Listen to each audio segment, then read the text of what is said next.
At the beginning, Ash was thinking that the magic of bonds and the holy sword, or Kizu for short, was a game in which the heroine Fine Stout was able to use holy magic, which allowed her, despite being a commoner, to enroll in a royal magic academy that only accepted royalty and aristocrats. There, Fine strengthened her relationships with the capture targets and eventually married one of them after defeating the last boss. Ash remembered that it was an RPG-style OTO game with a rags-to-riches theme, and what made it famous was that it was nuts. The reason for that was Fine's bad ending route. To get this route, Fine had to fail to reach a certain affection level with any of the capture targets and start her second year with low favor among her friends. Because her holy magic was despised as filthy dark magic and she became the target of vicious bullying, Fine was forced to drop out and vanished into the night. Some people even said it was a tear-jerker from start to finish, and Ash wondered if the devs had intended to make adults cry in the first place. Ash thought that this depressing scenario was actually the game's real ending. Ash thought of himself as Ash Lebanon and explained internally that he was a Japanese man reincarnated into the world of Kizaru.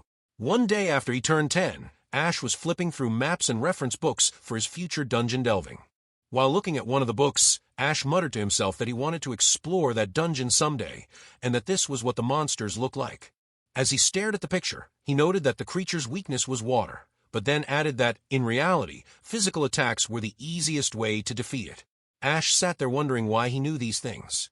At that moment, Ash remembered playing Kizu in his previous life. Drawing on those memories, Ash finally understood his situation. He discovered that he had been reborn into the Lebanon family, the lowest-ranked aristocrats, baronets. He was the second son of the family, and his position was as low as it could possibly be among both the nobility and within his own household. Ash thought he wasn't even a mob. In a way, he believed he was fortunate, because since he wasn't an heir, he was free to live how he wanted. That said, Ash noticed there were differences from the game. His character, Ash Lebanon, did not actually exist in the original world of Kizaru. Moreover, there was one problem. No matter how hard he tried, he couldn't remember the most important thing, what the heroine looked like. Ash wondered what route the world was following now, and whether Fine even existed. He had seen the capture targets at the academy, so he knew for certain this was the world of Kizu.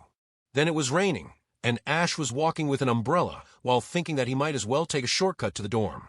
The rain began pouring down harder. Ash noticed something and froze. Someone was sitting on the ground, and when he got closer, he realized it was a girl. She had injuries, and her clothes were damaged. Ash thought she must be a girl from their school, and wondered if she had been bullied.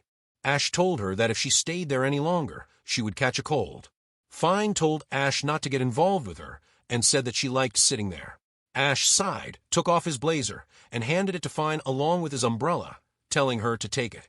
Fine was shocked, and Ash ran off, saying she didn't need to return it and calling out goodbye.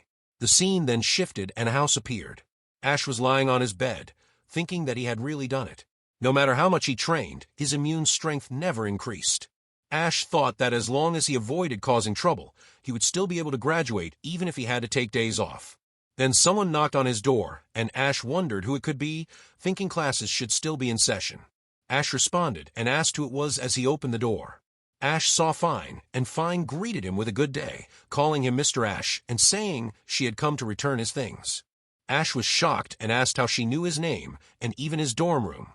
Fine explained that she had found his ID in his jacket and said that she had considered leaving it with a guard, but after hearing he was in his room, she decided to bring it herself. Ash gave a quick thanks and thought to himself that his cold had gotten worse. Ash told Fine that she should go back quickly, saying he'd feel bad if she caught his cold, but he collapsed while saying the word cold. Fine caught Ash. Ash apologized. Fine asked if he had a fever, right? Ash insisted it was nothing. Fine said that wouldn't do, and that they should get him back to his bed, asking how that sounded. Ash agreed. They went inside and Ash lay down. Fine asked Ash if he had any cold medicine. Ash said no. Fine then said she understood, and told Ash to close his eyes, apologizing in advance if this caused any discomfort. Ash wondered what she was doing, and felt the pain in his throat and the fatigue in his body easing away. Fine then touched his forehead and stepped back, saying his fever seemed to have gone down, so she would be leaving. Ash asked her to wait a minute, and said he needed to repay her. Fine told him that his appreciation was enough, and said that, as she had mentioned yesterday, just then Fine's stomach growled. Fine sat down and, blushing, apologized and asked if Ash had heard that. Ash said he had been about to eat something, and asked if she wanted to eat with him. Fine replied that a sick person shouldn't be cooking right now, and said she would make the food instead. Ash agreed. The scene then shifted and Fine was shown with food. Fine said the meal was ready, and that she wasn't sure if it would taste good. Ash thanked her and looked at the dish, thinking it looked delicious. He took a bite and said it was hella tasty. Ash then told Fine to eat as well. Fine asked if she really could, then said she wouldn't hold back. She took a bite, and tears rose in her eyes. Ash was startled and asked what was wrong. Fine explained that she hadn't eaten warm food in a long time, so she reacted like that. Ash felt it reminded him of how she had been sitting in the back alley and wondered if something had happened to her. They ate and finished the food, and Ash thought the silence felt strange. He then noticed Fine had fallen asleep and realized she was already out. Ash smiled, thinking it seemed she had been able to relax. The scene then shifted to the next day. A boy was shown lying on the ground and Ash holding a sword. It was announced that the winner was Ash Lebanon. Ein commented that 3 wins in a row was impressive. Ash told Ein that he was in the best shape he had been in for years. Ein said that even as Ash's friend, he had been shocked to see Ash, who had been in bed earlier, easily defeat every opponent. Ash thought that it was true. Yesterday, he could barely stand on his own. Since Ash had woken up early, he had left a note and the key for the girl who was still sleeping before heading out, wondering if she had been able to rest. The scene then shifted to a cafeteria. Ein asked Ash what he planned to eat for lunch, and Ash said he would have the pork cutlet curry. Ein answered that he would have ramen with onions, he guessed. Ash then said that, by the way, something big had happened yesterday. Ein asked what he meant. Ein then said that His Highness Albert had announced his engagement. Ash reacted with a cry of shock. Ash thought that Prince Alberich was this country's second prince and one of the captured targets in Kizio. Ash asked who the girl was. Ein said that if he recalled correctly, her name was Ellie Ringstadt. Ash wondered who that was, since there wasn't a character like that in the game, and questioned what was going on. Ash asked if she was perhaps the daughter of a duke. Ein said that she was from a baronet family, just like them. Ash thought that the students at the academy were divided into classes based on noble ranking, and that their curriculums differed, making interaction nearly impossible. Ash said it was surprising that royalty could find common ground with her, and that he wanted to take a look.